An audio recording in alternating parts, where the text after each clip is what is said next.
I'm an 82-year-old American woman, and I'm about to save you from a lifetime of sour mandarins.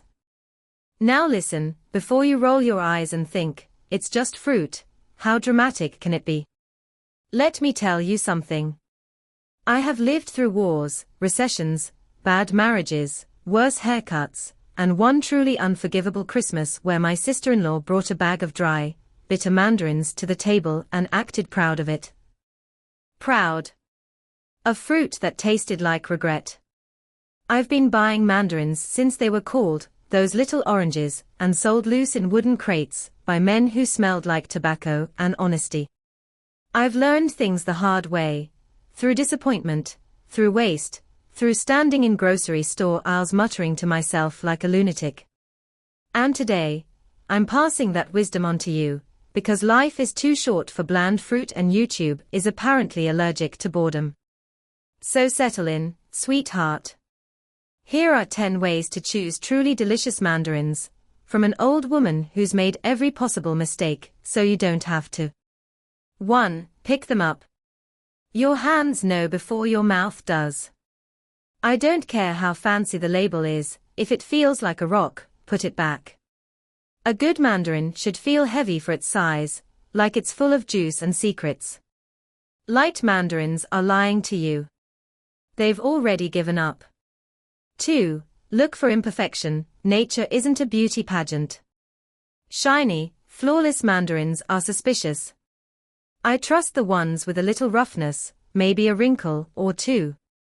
You know why? Because I've had wrinkles my whole life, and I still turned out sweet. A slightly bumpy skin often means better flavor. 3. Color matters, but not the way you think. Everyone grabs the brightest orange one like it's a prize. Slow down. The best mandarins often have deep, warm tones, sometimes even a hint of green. Green does not mean unripe. It means the fruit grew with dignity, instead of cosmetic pressure. 4. Smell the stem end, yes, I'm serious. Bring it close. If it smells fresh and citrusy, that's a good sign. If it smells like nothing, it will taste like nothing. And if it smells off, walk away like you just heard an ex say your name. 5. Loose skin is a blessing, not a flaw. A good mandarin's skin should almost feel like it's trying to leave the fruit. That air pocket between peel and flesh. That's convenience and flavor. Tight skin means the fruit is clinging to disappointment. 6. Size isn't everything, I learned that late in life. The biggest mandarin isn't always the best. Medium-sized ones are often sweeter and better balanced. The giants are show-offs. They promise a lot and deliver very little, just like my second husband. 7. Season is the silent deal-breaker. If it's the wrong time of year, don't fight it. Mandarins are at their best in late fall and winter.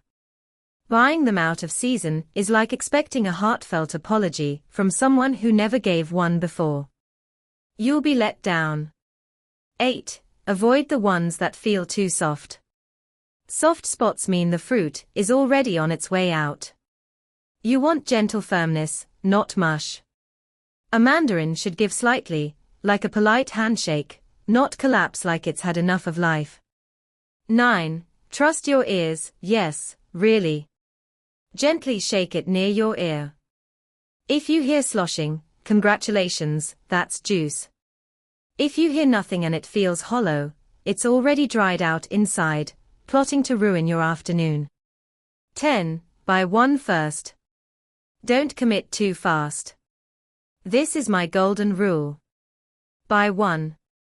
Take it home. Taste it. If it's good, go back and buy more.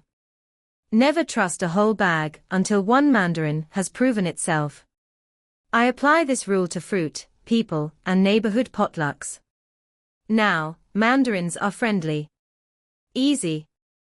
Snackable. But oranges are serious. They are a commitment. When you choose a bad one, it feels personal.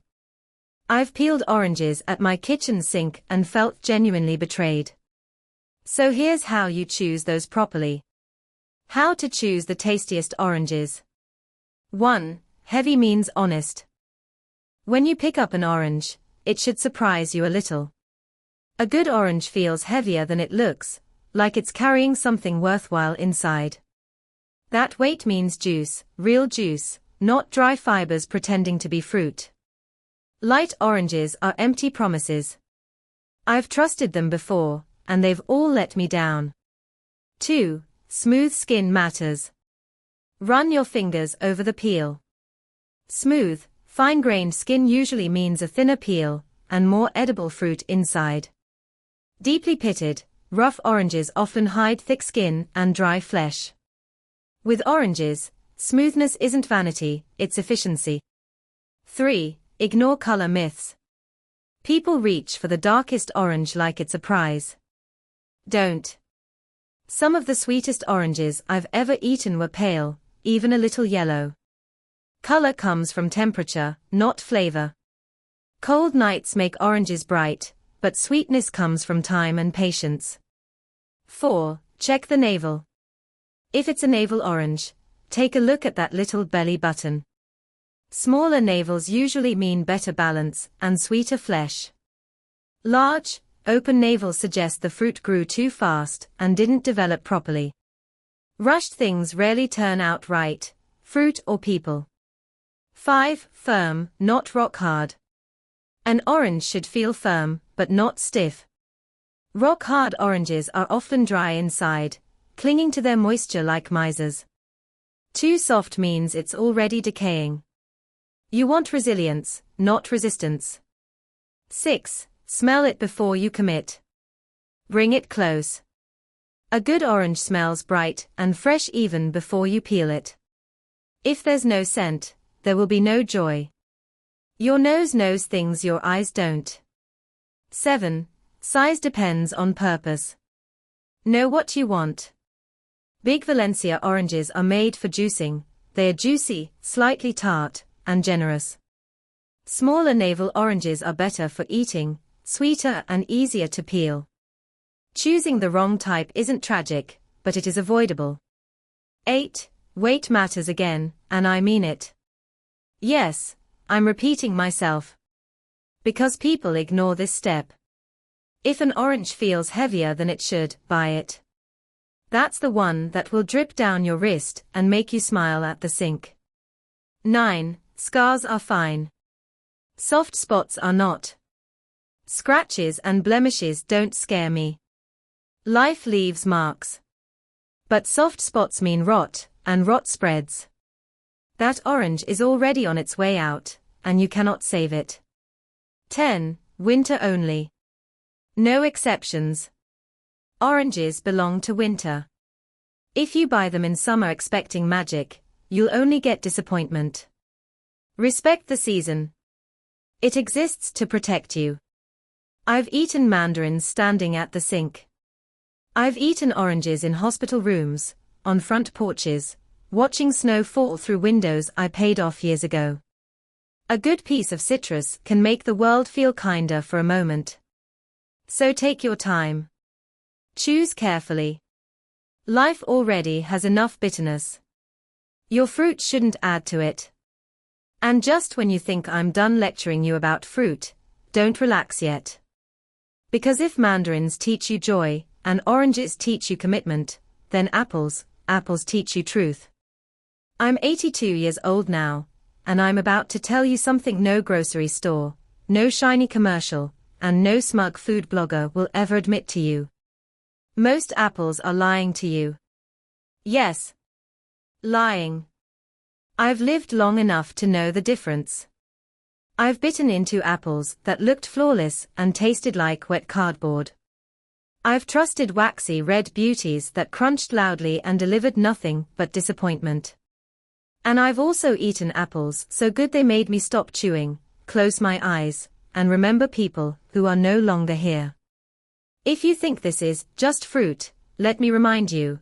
I survived on leftovers, raised children on pennies, buried a husband, forgave neighbors I probably shouldn't have, and learned the hard way that small daily choices are what make life either bitter or sweet. Apples are one of those choices. And before the internet decides this isn't exciting enough, let me promise you something. If you've ever stood in a produce aisle overwhelmed, tired, and quietly angry at how often life disappoints you, this part is for you. So sit down, sweetheart. Here are 10 ways to choose a truly delicious apple, from a woman who's made every possible mistake, so you don't have to. First, pick it up. Your hand knows more than your eyes. I don't care how shiny it is. I don't care what the sign says. Weight means juice. Weight means it hasn't dried out inside while pretending to be fresh. A light apple is already tired. Put it back. Let someone else make that mistake. Second, shine is suspicious. When I was a girl, apples didn't glow under store lights. Now they do, and that should worry you. That mirror-like shine usually comes from wax. Wax hides age. Wax hides dryness. Wax hides the truth. A good apple can have a soft, natural sheen, but if you can see your reflection like it's a car hood, be cautious. Third, bruises tell stories. Learn to read them. A small surface scar. Fine. That apple lived a life. But soft bruises, especially near the stem or bottom, mean decay has already started. Apples rot quietly. By the time you taste it, it's too late.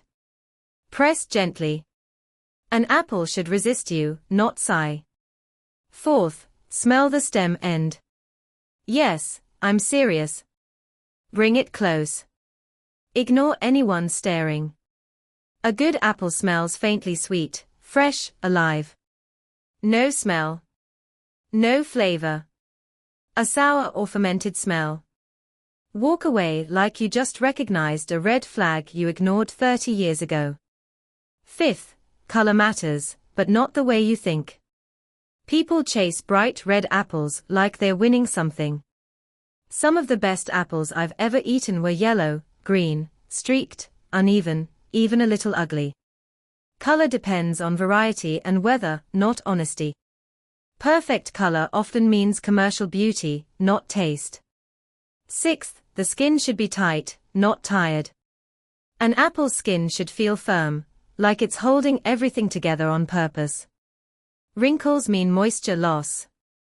Moisture loss means blandness. A wrinkled apple has already given up. Seventh, bigger is not better. Very large apples are often grown fast. Too much water. Too little flavor. Medium apples usually have balance, sweetness, acidity, crunch. Flashy size impresses strangers. Substance sustains you. Eighth, know what you're using it for. Some apples are for eating fresh. Some are for baking. Some are for sauce. An apple that shines in a pie might disappoint you raw. Choosing without a purpose is gambling, and apples are too expensive for that now. Ninth, season is the quiet judge. Fall apples taste alive. Spring apples are tired. By summer, many apples have been sitting around longer than some bad habits. Out-of-season apples aren't evil, but they're rarely special. And 10th, my golden rule. Buy one first. Always one. Never trust a whole bag until one apple proves itself. Take it home. Wash it. Bite it. Let it speak for itself. I've saved money, disappointment, and unnecessary resentment with this rule. I've also applied it to people, relationships, and neighborhood committees, with equal success. I've eaten apples standing at sinks, sitting on back steps, in hospital waiting rooms, and at tables with more empty chairs than full ones. A truly good apple doesn't just taste good. It reminds you that simple things, chosen carefully, can still be honest. So take your time. Ignore the noise. Trust your hands. Trust your nose. Trust your instincts. Life already hands you enough bitterness. Your fruit shouldn't be part of it.